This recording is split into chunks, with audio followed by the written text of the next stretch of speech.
Hai Ols, hari ni kita nak buat cucur padak. Mula-mula kita buat intinya dulu.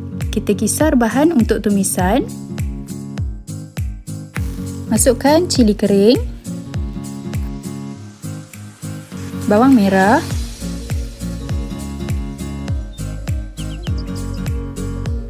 halia, lengkuas, serai dan juga udang kering. Tambahkan air ke dalam pengisar, kemudian kita kisar semuanya sampai halus. Panaskan minyak dalam kuali, kemudian kita tumiskan bahan yang kita dah kisar tadi. Tambahkan serbuk kunyit. Kita tumis sampai betul-betul pecah minyak.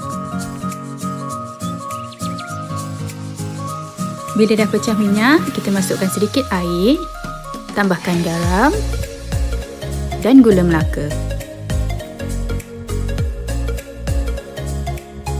Kita tumis sekali lagi semua bahan-bahan ni sampai pecah minyak untuk kali kedua.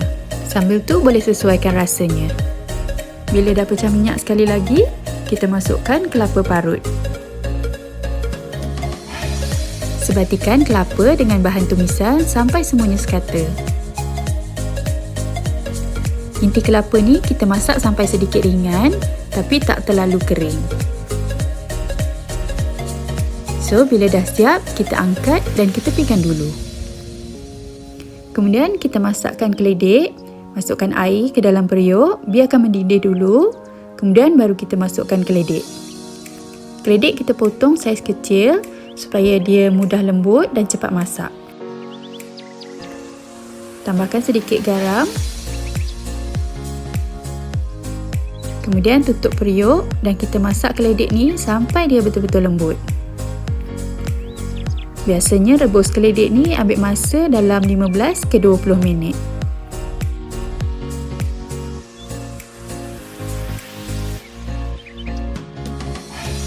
Bila keledek dah lembut, boleh angkat dan toskan airnya. Masukkan keledek ke dalam mangkuk. Kemudian kita lenyitkan keledek ni sementara dia masih panas lagi. Kalau keledek dah sejuk, nanti dia agak keras dan susah kita nak lenyit. Lepas siap lenyit, kita biarkan keledek ni sejuk dulu, baru kita tambahkan tepung. Kalau kita terus masukkan tepung waktu keledek masih panas lagi, kuih akan jadi keras dan liat.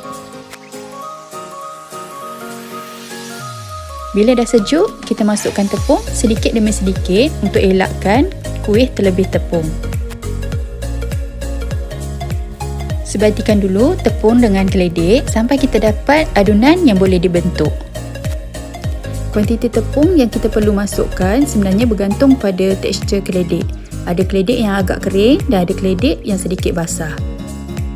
Jadi kita perlu masukkan tepung sedikit demi sedikit untuk elakkan kuih kita terlebih tepung dan jadi keras.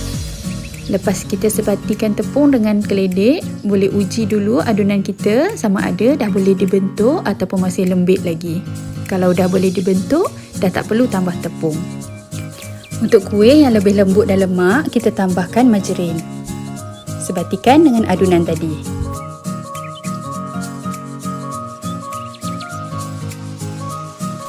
Untuk dapatkan kuih yang sama besar saiznya, kita perlu timbang dulu adunan ni.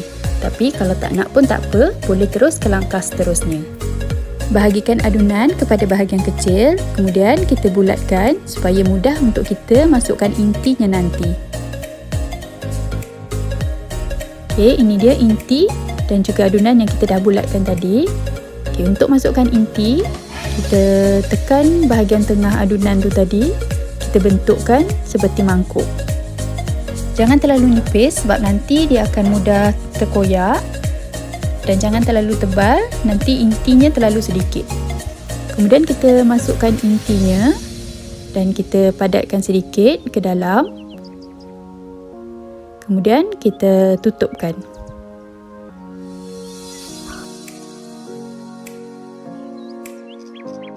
Pastikan kita lekat dengan kemas supaya tak terbuka masa kita goreng nanti.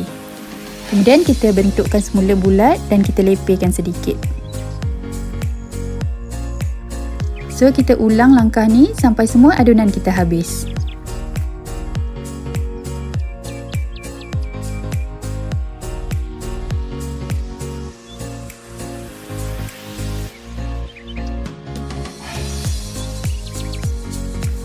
Okey, bila dah siap, bolehlah digoreng.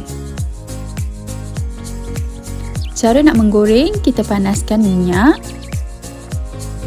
Gunakan api sederhana besar. Minyak jangan terlampau panas. Kita goreng satu bahagian dulu sampai nampak tanda sedikit berkerak.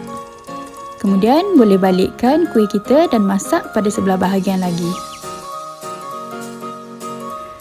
Bila dah nampak tanda berkerak pada dua-dua bahagian, bolehlah angkat kuih kita.